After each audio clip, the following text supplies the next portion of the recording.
तो समझ में आता है, लोगों ने बताया कि उन्होंने हमको बनाया, भगवान ने हमको बनाया, लेकिन भगवान को हमने बनाया ये हमारे समझ में नहीं आता है। ये हमारे समझ में नहीं आता है। मूर्ति बनाई ले हम,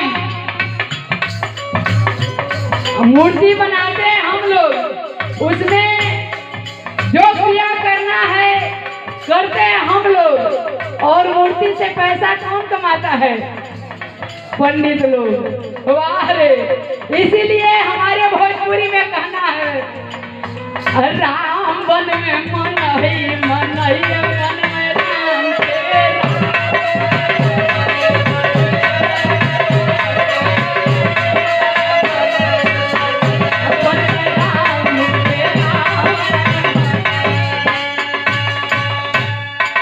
भगवान हमको बनाए, हम भगवान को कैसे बना सकते? या तो हम भगवान को बनाए। लोग बताते हैं कि जो राम को लाए हैं हम उनको लाएंगे। वाह रे! बतावा, योगी जी के राम नहीं ले आई हूँ, योगी जी को राम नहीं लाए हैं, राम योगी राम जी को ला रहे हैं। वाह, क्या बात है! इसीलिए कहना है, रब ने दिया है ना